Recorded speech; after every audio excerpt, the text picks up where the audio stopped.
Hello friends, amazing world आपका स्वागत करता है। आज हम लोग linear equation in two variables पढ़ेंगे। तो सबसे पहले हम लोग जानने का कोशिश करते हैं कि linear equation in two variable कहते किसे हैं। तो हम लोगों ने पॉलिनोमियल पढ़ा है, उसमें हम जानते हैं कि अगर वेरिएबल का पावर 1 रहता है, यानी उसकी डिग्री अगर मैक्सिमम 1 रहती है, तो उसे लीनियर पॉलिनोमियल कहते हैं। तो यहाँ इक्वेशन में भी वही कॉन्सेप्ट लागू होगा, जैसे ax plus B Y plus C, जो इसका एक जनरल फॉर्म है लीनियर इक्वेशन का, उसमें x का पावर 1 है, y का पावर भी 1 है, यानी इसका डिग्री जो है वो 1 है, जिसके वजह से ये लीनियर इक्वेशन कहा जाता है। तो कोई भी इक्वेशन जो कि ax plus B Y plus C is equal to 0 के फॉर्म में होगा, उसे हम लीनियर इक्वेशन कहेंगे। यहाँ पे a b c जो है वो एक रियल नंबर है।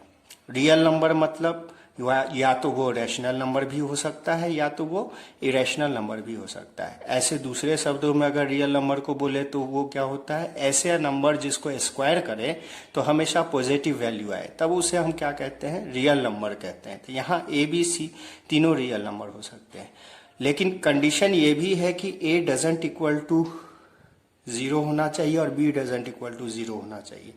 क्यों? क्योंकि अगर a डजंट इक्वल टू 0 हो जाएगा तो यहाँ x वाला टर्म वैनिश हो जाएगा और ये linear equation in one variable में बदल जाएगा, यानी इस दोनों में से कोई भी 0 नहीं हो सकता है। यहाँ एक एग्जाम्पल आप देख सकते हैं कि 3x minus 4y plus 2 is equal to 0 जो है वो एक लीनियर इक्वेशन का एग्जाम्पल है। और यहाँ पे x का पावर भी 1 है, y का पावर भी 1 है, a के जगह पे यहाँ 3 है, b का वैल्यू -4 है और c का वैल्यू 2 है। और ये एक इक्वेशन है जो कि linear equation in two variable का एक एग्जाम्पल कहा जा सकता है। अब हम लोग देखते हैं कि solution of a linear equation क्या होता है। तो अगर हम मान लेते हैं कि x का वैल्यू क्या है, अल्फा है, और y का वैल्यू क्या है, बीटा है, और ये क्या है, इस ax plus B Y plus C का एक सॉल्यूशन है। तो उसके लिए क्या कंडीशन होना चाहिए, तो यहाँ बोलता है कि a alpha plus b beta plus c 0 होना चाहिए। अगर ये हो जाए तो हम कह सकते हैं कि x बराबर अल्फा और y बराबर बीटा इसका एक सॉल्यूशन होगा। इस चीज को हम लोग एक एग्जाम्पल से समझते हैं। जैसे यहाँ हम देख रहे हैं कि हमको बोल रहा है show that x is equal to 3 and y is equal to 2 is a solution of 5x minus 3y is equal to 9। हमें चेक करना है कि x बराबर 3 और y बराबर 2 जो है ये इस इक्वेशन का सॉल्यूशन है। तो हम पहले क्या देखेंगे, हम पहले एक LHS निकालेंगे। LHS में देखते हैं कि क्या है, 5x माइनस 3y। तो हम यहाँ x के जगह क्या पुट करेंगे, 3 पुट करेंगे, और y के जगह पुट करेंगे 2, और 15 माइनस 6 9 आ रहा है। अब यहां देखिए दोस्तों कि RHS में भी 9 है। अगर RHS में 9 है यानी इस केस में LHS इज इक्वल टू क्या हो गया, RHS हो गया। तो हम कह सकते हैं कि x इज इक्वल टू 3 और y इज इक्वल टू 2, ये क्या हो जाएगा, इस गिवन इक्वेशन का सॉल्यूशन हो जाएगा। यानी अगर वो सॉल्यूशन है तो उस इक्वेशन को सेटिस्फाई करेगा। LHS और RHS उस केस में बराबर होगा। LHS इक्वेशन का लेफ्ट हैंड साइड होता है और RHS उसका राइट हैंड साइड होता है। अब हम लोग डिस्कस करते हैं simultaneous linear equation in two variables, ये क्या होता है। तो ये एक्चुअली दो इक्वेशन का एक सेट होता है और इस दोनों इक्वेशन का सॉल्यूशन जो होगा एक ही होगा, यानी x और y का ऐसा वैल्यू होगा जो इस दोनों इक्वेशन को क्या करेगा, सेटिस्फाई करेगा। सेटिस्फाई करेगा मतलब LHS is equal to RHS each case में होगा। तो अगर यहाँ पे हम एग्जाम्पल से इस चीज को समझना चाहें तो यहाँ इक्वेशन है x plus Y is equal to 10 और x minus Y is equal to 2। अब हमें x और y का कोई भी एक ऐसा वैल्यू होगा इसमें जो इस दोनों इक्वेशन को सेटिस्फाई करेगा। अगर यहाँ पे दोस्तों हम x इज इक्वल टू 6 ले लें और y इज इक्वल टू 4 ले लें, तो पहले इक्वेशन में अगर हम देखेंगे तो LHS जो हो जाएगा वो हो जाएगा x प्लस वाई यानी 6 + 4 10। तो RHS भी इस केस में क्या है, 10 है, यानी कि ये तो इस इक्वेशन का सॉल्यूशन है। अब दूसरे इक्वेशन में देखते हैं। दूसरा इक्वेशन है हमारा x - y = 2। अगर x यहाँ 6 रख दें, y 4 रख दें, तो LHS हमारा आ जाता है 2 और RHS भी इस केस में क्या है, 2 है। यानी ये दोनों इक्वेशन का जो सॉल्यूशन है वो x = 6 और y = 4 है। तो ये सेट ऑफ इक्वेशन जो है वो simultaneous linear equation in two variables कहलाएगा। अब फ्रेंड्स हम देखते हैं कि कंसिस्टेंट और inconsistent system of linear equations क्या होते हैं। Consistent system of linear equation जो होता है, अगर दो सेट ऑफ इक्वेशन हमारे पास दिए हुए हैं और उसका कम से कम एक सॉल्यूशन पॉसिबल है, तब हम उसे कंसिस्टेंट कह देते हैं। और अगर दो सेट ऑफ लीनियर इक्वेशन हमको दिया हुआ है 2 वेरिएबल में और उसका कोई भी सॉल्यूशन पॉसिबल नहीं है, तो हम उसको inconsistent system of linear equation कह देते हैं। ठीक है। इसके बाद ये साइमल्टेनियस लीनियर इक्वेशंस जो 2 वेरिएबल में होते हैं उसको सॉल्व कैसे किया जाता है। तो दो तरीके हैं इसके, एक तो अलजेब्राइक मेथड से ये सॉल्व किया जाता है, दूसरा ग्राफिकल मेथड से किया जाता है। तो इस वीडियो में हम लोग अलजेब्राइक मेथड्स पे फोकस करेंगे और नेक्स्ट वीडियो में हम लोग ग्राफिकल मेथड को भी थोड़ा सा देखेंगे और उसके बाद प्रॉब्लम्स पे भी आएंगे। तो पहले अलजेब्राइक मेथड में हम लोग जानते हैं कि अलजेब्राइक मेथड में 3 मेथड है, सब्स्टिट्यूशन मेथड, एलिमिनेशन मेथड और क्रॉस मल्टीप्लिकेशन मेथड। ये 3 मेथड जो होते हैं वो अलजेब्राइक मेथड में यूज किए जाते हैं। तो सब्स्टिट्यूशन मेथड, पहला मेथड को हम लोग देखते हैं कि इसमें क्या किया जाता है और कैसे प्रॉब्लम को सॉल्व किया जाता है। तो सब्स्टिट्यूशन मेथड में हमें क्या करना है कि 2 वेरिएबल हमारे पास दिए हुए हैं x और y। तो या तो आप 2 इक्वेशन जो दिए हुए हैं उसमें x को y के टर्म में लिख लो या y को x के टर्म में ले लो। यानी पहला कोई इक्वेशन हम ले लेंगे और उसमें क्या करेंगे कि x को y के टर्म में लिख देंगे और दूसरे इक्वेशन में x की जगह वो y टर्म वाला हम उसमें पुट कर देंगे और उसको सॉल्व करने का कोशिश करेंगे। तो जब सॉल्व हम कर लेंगे तो फिर हमें x और y का दोनों वैल्यू वहां मिल जाएगा। इस चीज को हम लोग समझते हैं एक एग्जाम्पल से। यहाँ पे एक इक्वेशन हमारे पास दिया हुआ है 10x + 3y = 75 और 6x - 5y = 11। तो अगर इस चीज को हम सब्स्टिट्यूशन मेथड से सॉल्व करना चाहें तो किस तरीके से करेंगे। तो पहले हम क्या करते हैं कि ये एक इक्वेशन है 10x 3y = 75। तो हम क्या करते हैं, x को y के टर्म में लिख लेते हैं। कैसे लिखेंगे देखिए, यहाँ पे ये 10x + 3y = 75 दिया हुआ है। तो हम लिख सकते हैं कि 10x जो होगा वो 75 - 3y होगा। तो x जो होगा वो होगा 75 - 3y/10। अब इस वैल्यू को, इस x को जो कि हमने y के टर्म में निकाल लिया है, इसको हम पुट कर देंगे दूसरे इक्वेशन 6x - 5y = 11 में, ताकि ये 2 वेरिएबल में ना होके सिंगल वेरिएबल में आ जाए। तो हम देखते हैं इसमें आगे रखते हैं 6x जो है हमारा, तो 6x की जगह हम रख देते हैं 75 - 3y/10, जो कि हमें कहां से मिला हुआ है, यहां से हमने पहले इक्वेशन से इसको निकाला है और इसको पुट करेंगे हम x की जगह y के टर्म में, और यहाँ पे -5y पहले से ही है इक्वेशन में और 11 है। अब इसको हम सॉल्व करके y का वैल्यू निकाल लेंगे। तो इसको निकालने के लिए हम लोग करेंगे क्या,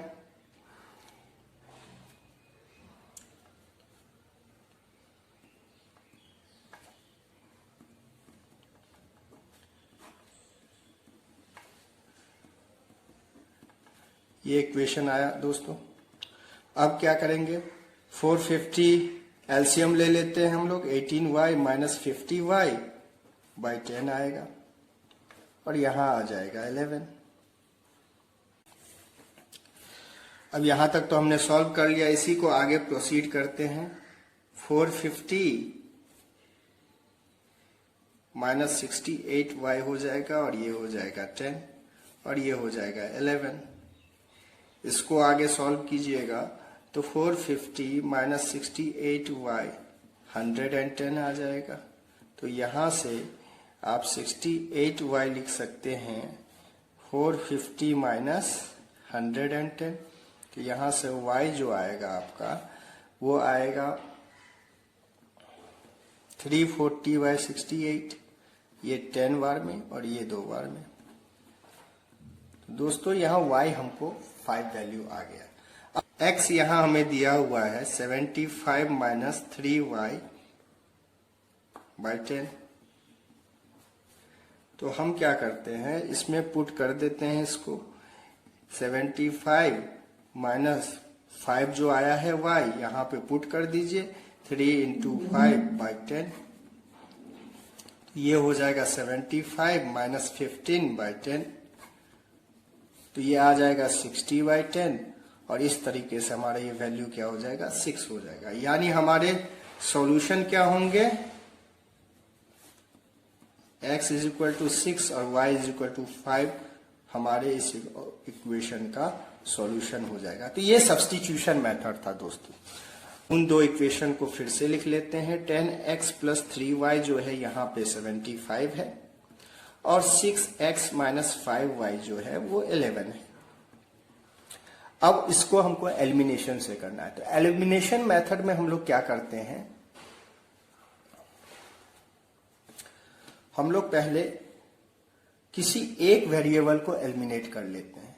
चाहे तो आप x एलिमिनेट कीजिए, चाहे तो आप y एलिमिनेट कीजिए और इसको बना लीजिए।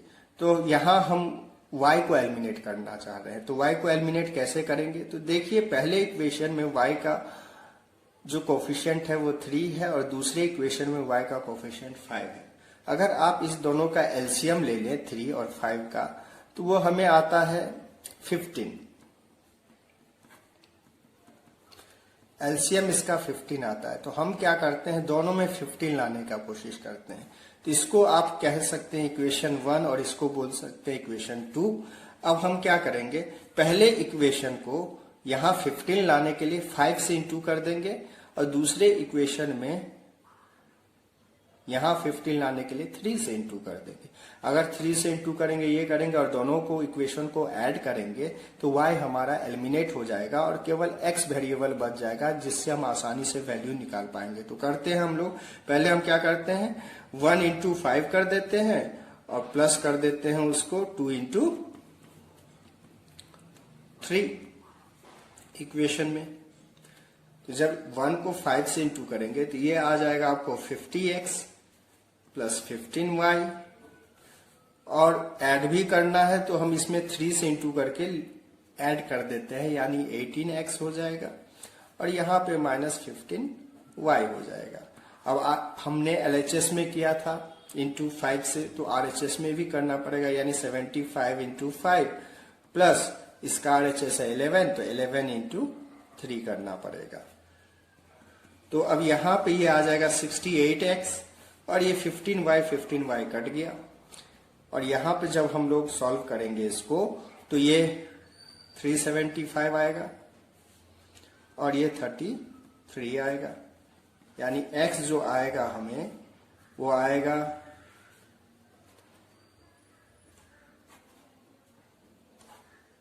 और ये हम देखेंगे कि ये 6 टाइम्स में सॉल्व हो जाता है। तो x की वैल्यू 6 आ गई, जो कि हमको पहले इक्वेशन में भी आई थी x की वैल्यू 6, यहाँ भी x का वैल्यू 6 आ गया। और अब हमें y निकालना है तो हम कोई भी इक्वेशन ले सकते हैं, जैसे फ्रॉम 2 इक्वेशन अगर आप 2 ले लीजिए, ये वाला 6x - 5y = 11, तो यहाँ पे आप क्या करेंगे, x की जगह 6 रख देंगे और y को रहने देंगे। तो यहाँ 5y जो हो जाएगा वो 36 - 11 हो जाएगा और y जो होगा यहाँ पे 25/5 यानी कि 5 हो जाएगा। तो इस तरीके से x = 6 और y = 5 जो है हमारा सॉल्यूशन मिल गया, जो सॉल्यूशन यहाँ भी था। अब दोस्तों हम लोग आखिरी मेथड क्रॉस मल्टीप्लिकेशन मेथड देखते हैं, जिससे हम लोग ये सेट ऑफ लीनियर इक्वेशन को सॉल्व कर सकते हैं। तो यहाँ पे क्रॉस मल्टीप्लिकेशन मेथड को समझने के लिए यहाँ मैंने दो इक्वेशन लिखा है, a1x b1y plus c1 is equal to 0, a2x plus b2y plus c2 is equal to 0, दोनों लीनियर फॉर्म में है। तो क्रॉस मल्टीप्लिकेशन में कैसे इसको सॉल्व करते हैं? तो क्रॉस मल्टीप्लिकेशन मेथड बहुत बच्चों को काफी डिफिकल्ट लगता है, लेकिन ये है बहुत ही इजी। आप मेरे साथ इसको लर्न कीजिए तो आपको बहुत ही आसानी से ये कॉन्सेप्ट समझ में आ जाएगा। देखिए यहाँ पे करना क्या है। क्रॉस मल्टीप्लिकेशन में अगर हम बाय क्रॉस मल्टीप्लिकेशन सॉल्यूशन निकालना चाहें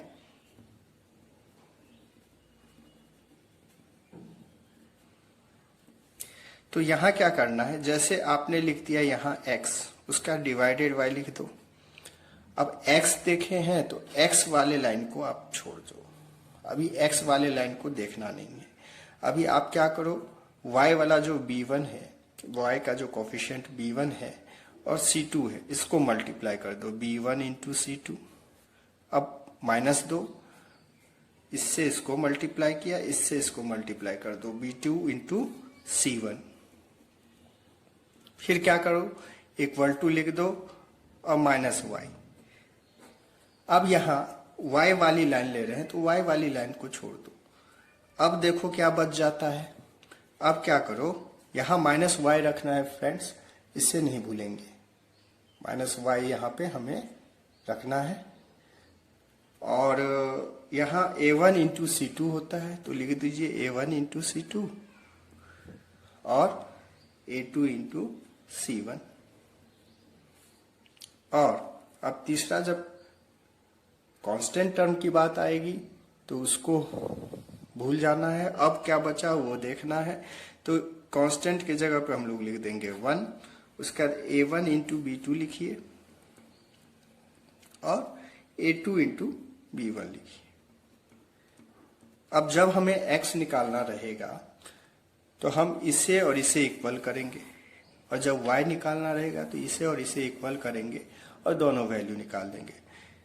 तो इसको हम लोग समझते हैं एक अपना वही पुराना जो एग्जाम्पल है उसी से, जो 10x plus 3y is equal to 75 था और 6x minus 5y is equal to 11 था। तो इसको क्रॉस मल्टीप्लीकेशन से कैसे सॉल्व करेंगे? तो पहले तो हम इसको ax plus by plus c के फॉर्म में लिख देंगे, मतलब 10x plus 3y minus 75 is equal to 0 कर देंगे और यहाँ पे लिख देंगे 6x minus 5y minus 11 is equal to 0। अब हमें अप्लाई करना है क्रॉस मल्टीप्लीकेशन। वो कैसे करेंगे?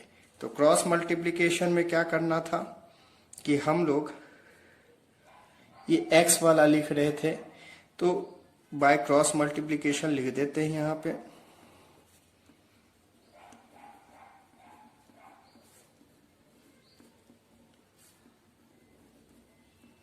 यहाँ x लिख दीजिए और x जब लिखना है तो x वाली लाइन नहीं देखनी है, यानी कि आपको 3 इंटू माइनस 11 करना है और एक जो फॉर्मूला जो माइनस था वो माइनस यहाँ लिखेंगे। 3 इंटू माइनस 11 किया हमने। अब यहाँ क्या करेंगे, माइनस 5 इंटू माइनस 75, तो माइनस 5 इंटू माइनस 75। किसी भी कंफ्यूजन से बचने के लिए आप क्या कर सकते हैं, ब्रैकेट का यूज कर सकते हैं। अब लिखना था हमें माइनस y, लेकिन y वाली लाइन अब छोड़ देनी है, मतलब 10 इंटू माइनस 11 लिखेंगे,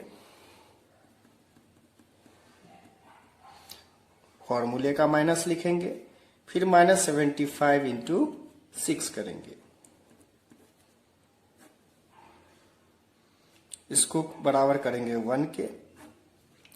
अब क्या लिखेंगे, 1 तो कांस्टेंट टर्म को हम लोग छोड़ेंगे और यहाँ 10 इंटू माइनस 5 करेंगे, 10 इंटू माइनस 5 माइनस 50 हो जाएगा और 6 इंटू 3 18 हो जाएगा, लेकिन फॉर्मूले का माइनस के साथ इसको माइनस 18 हम लिख देंगे। अब क्या करना है, जब x निकालना है तो मैंने बोला था कि ये दोनों टर्म को आप इक्वल कर दो और y जो है तब इस दोनों टर्म को इक्वल कर दो। तो पहले x वाले को एक स्टेप और सॉल्व कर लेते हैं। तो ये क्या आएगा, माइनस 33 आएगा। ये माइनस माइनस प्लस, लेकिन माइनस साइन के साथ ही आएगा। और ये आएगा आपको 375। ये माइनस वाई है, ये आपको -110 प्लस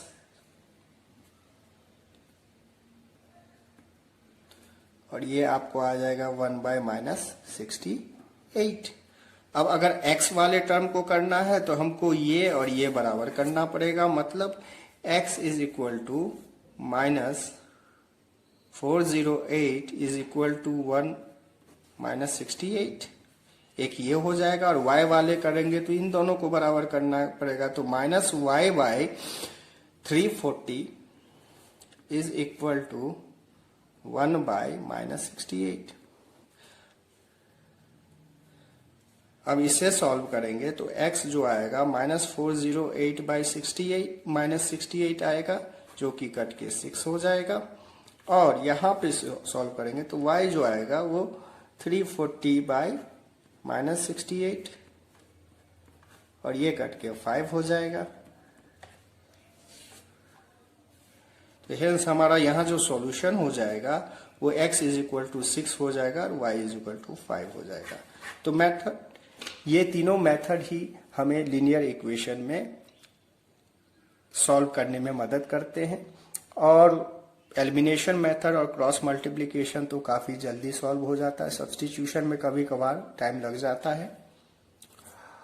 तो आज हम लोगों ने सीखा लीनियर इक्वेशन किसे कहते हैं, सॉल्यूशन क्या है, साइमल्टेनियस लीनियर इक्वेशन क्या है, कौन कंसिस्टेंट होता है, कौन इनकंसिस्टेंट होता है, और साथ में हमने 3 मेथड सीखे अलजेब्राइक मेथड से इक्वेशन को सॉल्व करने के लिए।